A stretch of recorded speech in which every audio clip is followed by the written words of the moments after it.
네, 윤석열 대통령이 임기 후반기 국정과제로 양극화 해결을 제시했습니다. 임기 전반기를 큰 틀의 구조개혁에 집중을 했다면 후반기에는 이를 바탕으로 구체적인 성과를 내는 데 주력하겠다는 의미로 보입니다. 한편 이재명 대표의 재판 생중계 여부가 이르면 오늘 결정될 것으로 보이는데요. 관련 내용 포함한 정치권 이슈들 윤기찬 국민의힘 법률위 부위원장, 박성민 전 더불어민주당 최고위원과 함께 짚어보겠습니다. 어서 오십시오. 안녕하십니까. 예, 임기 후반기를 시작하는 윤 대통령 말씀드린 것처럼 후반기 국정 과제로 양극화 해결을 꺼내 들었습니다. 그러면서 국민들이 더 체감할 수 있도록 정책을 수립하겠다라고 밝혔는데요.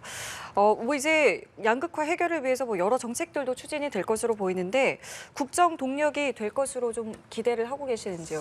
글쎄요, 근데 저는 정책도 중요하지만 대통령께서 그동안 견제해 오셨던 태도를 바꾸지 않는 한 어떠한 정책이 나온다고 하더라도 국민들의 실망감은 더해질 것이다, 이런 생각을 개인적으로 가지고 있습니다.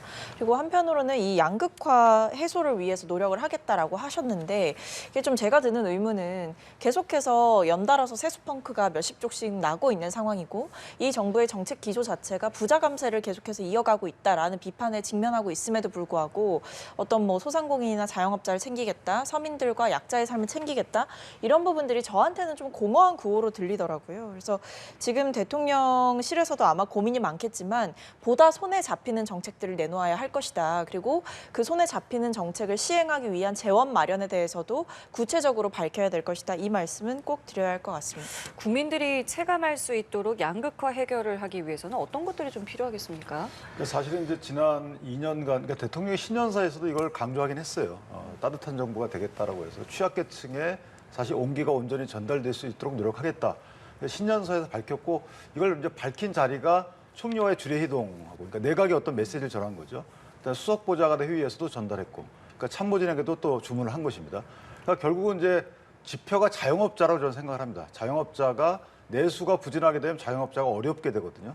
그다음에 자영업자 연체율이 높아지고 하기 때문에 자영업자에 대한 종합지원책을 내놓는다고 하는데, 어쨌든 중요한 것은 국제정치, 국제 이제 경제 환경에 대한 맞춤형 여러 가지 구조적 개혁을 했기 때문에 그 여러 가지 효과들이 국민들이 느끼거나 볼 수 있도록 구현하는 데 있어서 최선을 다하겠다는 취지로 보이고, 결국은 자영업자, 그다음에 소상공인, 그다음에 중산층 보건 이런 정도의 타겟팅을 해가지고 경제 정책을 좀 내놓지 않을까. 결론적으로 말씀드리면 조금 돈을 풀겠다는 취지로 저는 이해하고요. 그다음에 기준금리 부분도 조금 전향적으로 조치가 나오지 않을까라고 기대를 하고 있습니다.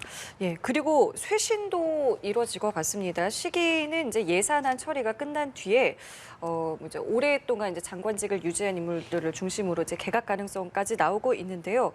어느 정도 예상해 볼 수 있겠습니까?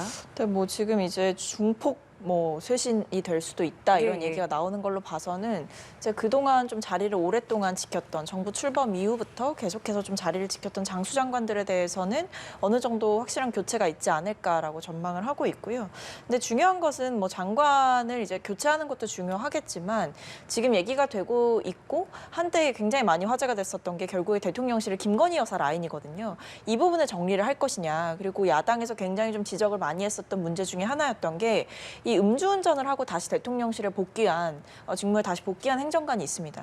그분도 김건희 여사 라인으로 언급됐던 행정관인데 이 부분에 대해서 얼마나 빠르게 이제 조치를 취할 것인지, 그리고 한동훈 대표가 그동안 요구해왔던 김건희 여사 라인의 쇄신, 더 나아가서는 그동안 국민의 눈높이에서 좀 적절하게 정책을 펴지 못했다라고 지적을 받았던 이 부처 장관들에 대해서 얼마나 이뤄질지 좀 봐야 되겠는데, 저는 그래도 이번에 그동안에는 등 떠밀려서 인적 쇄신하기 싫다라는 기조를 내비추셨지만 결과적으로 지금 중폭 개각이 얘기되고 있는 것은 그래도 꽤 이번에 교체 규모가 되지 않을까, 그런 점에서 어떤 사람들이 오게 될지, 그리고 이 청문회 과정에서도 좀 꼼꼼히 따져봐야 할 것 같습니다. 이번 쇄신에서는 어떤 게 좀 필요하다고 생각하세요? 일단 저는 분야별로 좀 다를 것 같아요. 그러니까 전반적으로 쇄신하기 때문에 전 장관, 전 참모진을 교체하겠다. 이것은 사실은 국가 기능을 어찌 보면 지지율에 그냥 연동시켜서 다스리는 꼴뿐이 안 되기 때문에 맞지 않다고 보고, 예를 들면 통상 같은 경우는 트럼프의 통상 정책과 연관시켜서 어느 정도 또 변화가 불가피할 수도 있고요.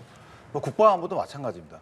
그리고 보건 같은 경우에도 여야의정 협의체에 12월 달까지 이제 한시적으로 활동하기 때문에 그 결과 내지 거기서 또 요구사항들이 반영되는 개각이 있지 않을까라는 생각을 하기 때문에 결국 장수장관을 반영한 개각에 분명한 수요는 있다.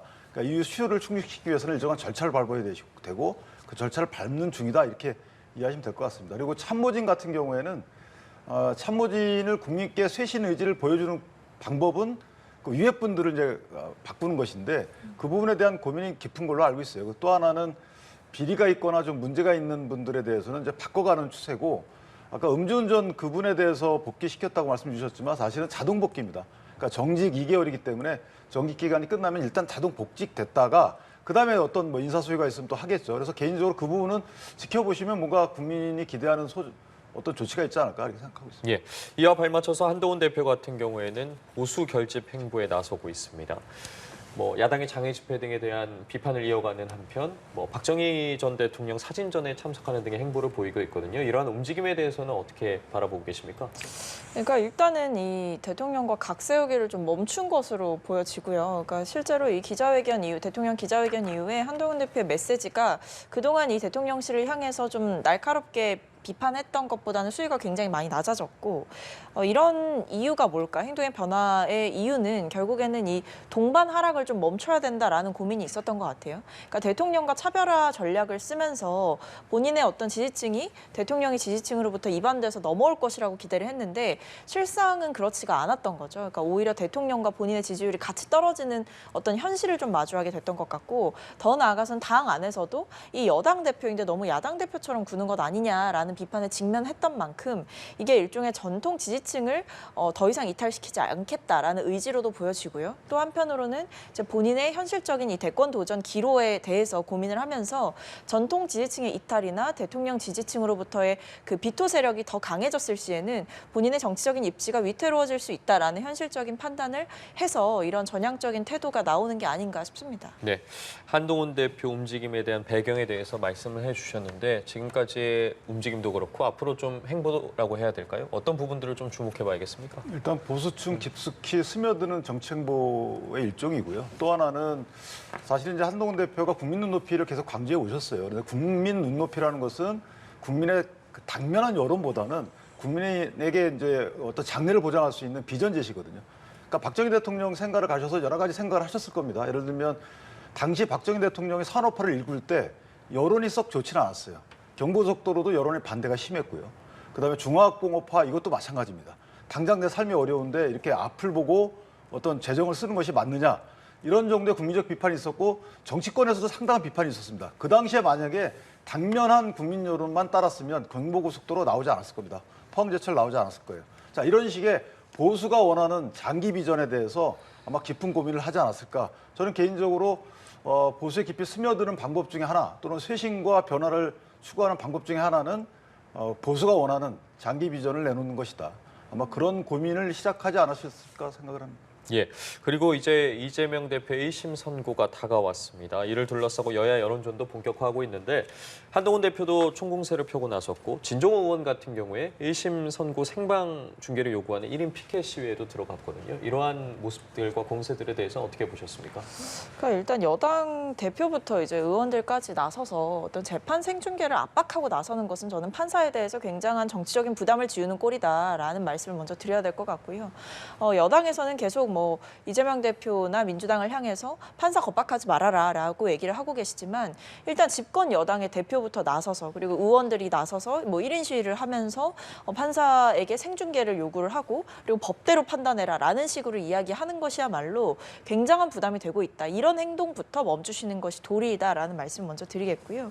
그다음에 지금 뭐 여론전이라고 할까요? 그러니까 지금 이제 판결을 앞두고 약간 전운이 감도는 모양새기는 하죠. 뭐 1심 판결이 뭔가 정치 판도를 완전히 바꿀 만한 어떤 그런 하나의 계기가 되진 못할 거라고 생각을 하지만 이게 일종의 균열이 가느냐 마느냐의 기로는 있는 거거든요. 그러다 보니까 지금 여당에서는 이것을 여당의 닥친 악재를 돌파하기 위한 일종의 출구로 생각을 하고 있는 것 같은데 저는 늘 말씀드리지만 여당이 자강론을 선택을 하셔야지 자꾸 이재명 대표의 사법 리스크만을 강조하면서 본인들에게 불리한 질문들에 회피하고 답변을 하지 않고 넘어가는 것이야말로 오히려 굉장히 비겁한 정치 행태다 이런 말씀을 드리고 싶습니다. 예, 말씀해 주신 것처럼 전운이 감도는 가운데 민주당도 이에 맞서서 지금 지자체장 등이 무죄 판결 결의대회를 열고 또 온라인에서도 서명운동 등을 진행을 하고 있습니다.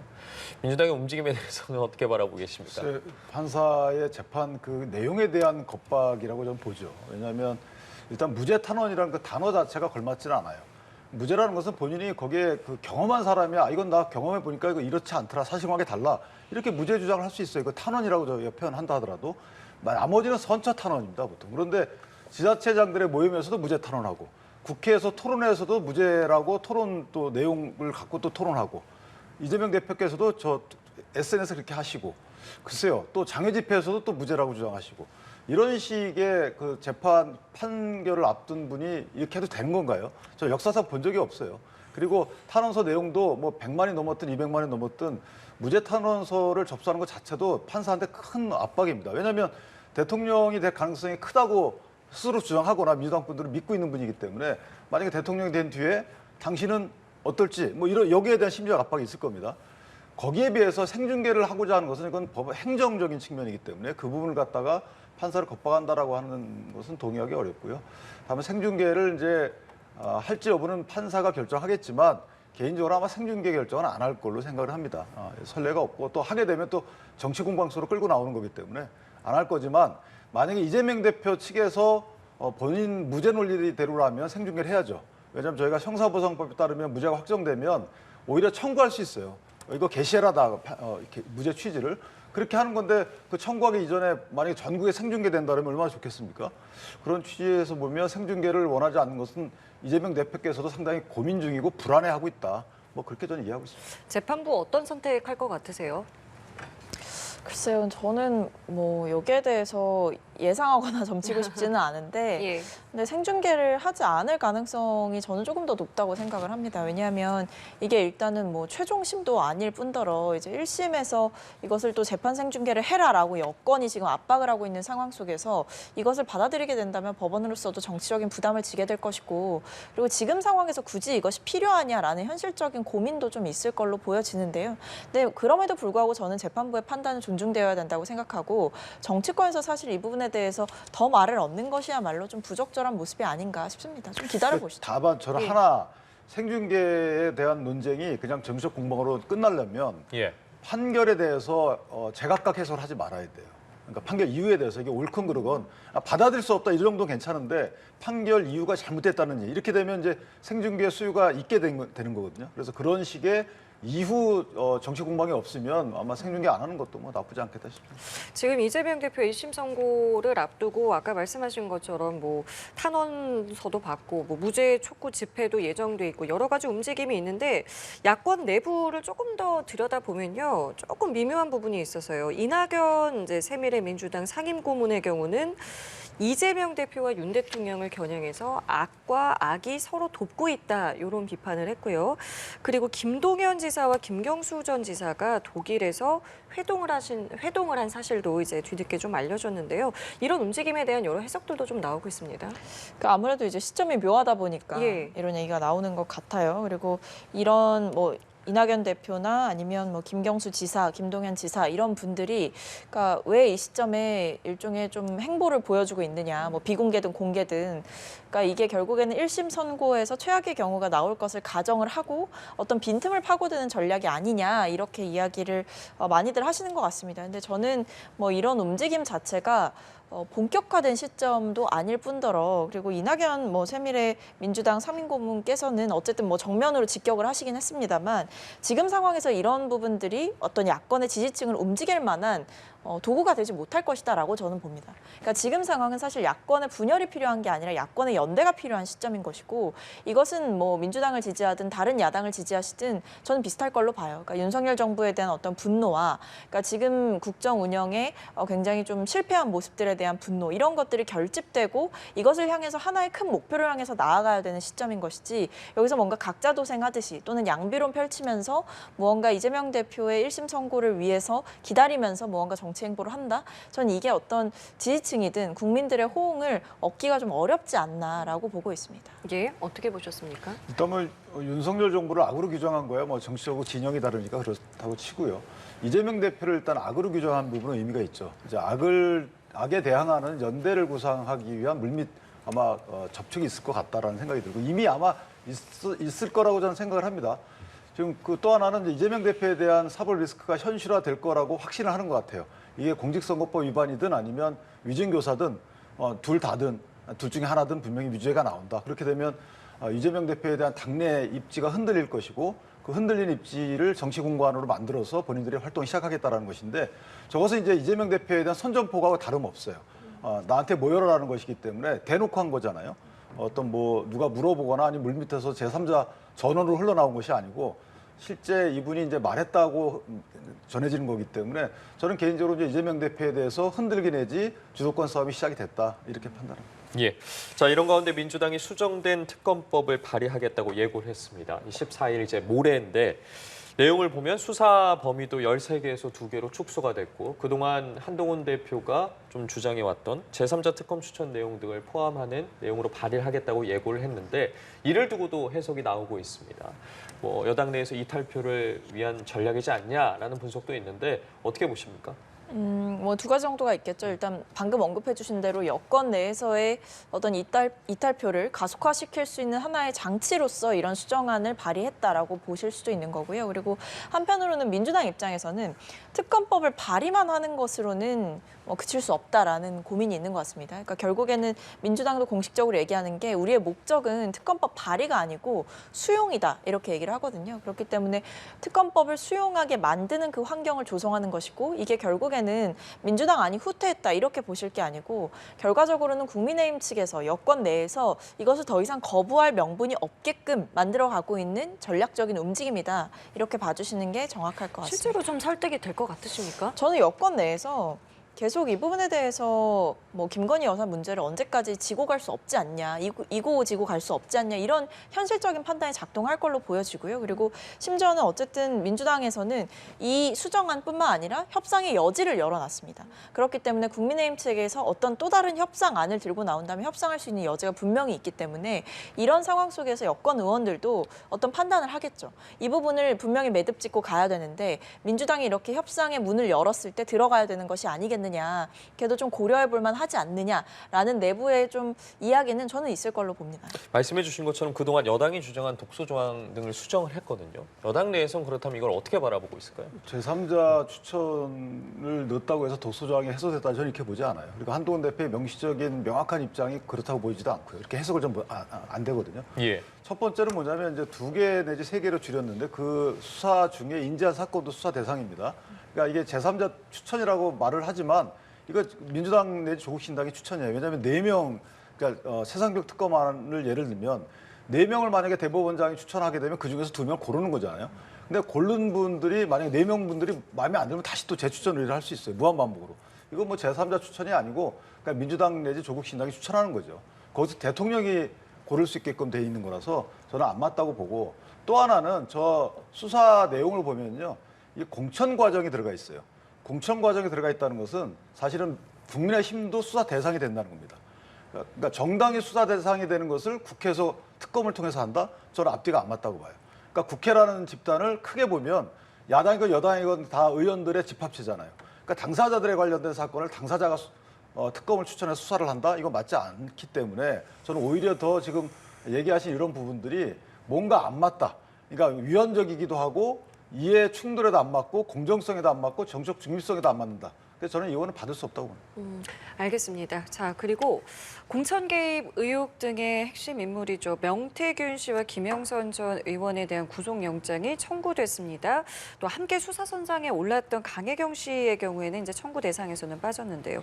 구속의 필요성 어떻게 보시고 지금 이 수사 방향에 대해서는 또 어떻게 생각하시는지 듣겠습니다. 구속의 필요성은 너무나 자명했죠, 사실은. 왜냐하면 그동안 뭐 명태균 씨나 이런 분들이 얘기하시는 거 보면 뭐 언론에다 대고 증거를 이제 없앤다는 식의 이제 예고도 명태균 씨는 해왔던 바가 있기 때문에 왜 이제 와서 구속을 했을까라는 의문도 들고요. 그리고 한편으로는 이게 분명히 뭐 선관위에 의해서 뭐 수사 의뢰가 되고 이랬던 시점이 몇 개월 전인데 거의 뭐 9개월 전인가라고 하더라고요. 그런데 이게 몇 개월씩이 지나는 과정 중에 이게 언론에 어떤 보도가 되고 화제가 되기 이전에는 사실 수사를 굉장히 늦장으로 했던 거 아니냐 이런 비판을 할 수밖에 없을 것 같습니다. 그래서 이미 어떤 수사의 골든타임이 많이 지났던 거 아닌가라는 생각이 들고 이제 와서 뭐 인력도 보강하고 뭐 구속영장도 청구하고 하지만 이게 실체적 진실을 규명할 수 있는 명확한 증거들을 확보할 수 있는 시간들은 이미 너무 많이 지나버렸다. 이런 면에서 검찰의 수사가 고의적으로 늦춰졌던 게 아닌가라는 의심도 할 수밖에 없는 상황입니다. 예, 의견 듣겠습니다. 뭐 구속영장이 발부될 가능성이 크죠. 왜냐하면 이제 혐의 소명 자체를 보면 이게 정치자금법 위반인데, 그러니까 선거 특정인의 공천과 관련돼서 금전이 오고 가면 그 주고받은 사람 전부 다 정치자금법 위반이거든요. 그런데 지방선거 공천 대상자 2명으로부터 2억 4천을 받았다는 겁니다. 근데 물론 뭐 차용증이 있다는 건데 어쨌든 그 돈 준 사람들의 진술이 있다면 이거는 소명된다고 하면 판단될 가능성이 커요. 김영선 의원은 지금 부인하고 있지만 나머지 2억 4천에 대해서는 소명된다고 보여지고, 그다음에 이제 휴대폰 관련되거나 또는 강혜경 씨의 PC 관련 이런 것들이 증거인멸의 우려가 크다라고 아마 인정될 가능성이 크기 때문에 영장 발부의 가능성은 상대적으로 크지 않을까 저는 개인적으로 그렇게 생각합니다. 예, 알겠습니다. 오늘도 각종 정치권 이슈들 짚어봤는데요. 윤기찬 국민의힘 법률위 부위원장, 박성민 전 더불어민주당 최고위원과 함께했습니다. 두 분 고맙습니다. 감사합니다.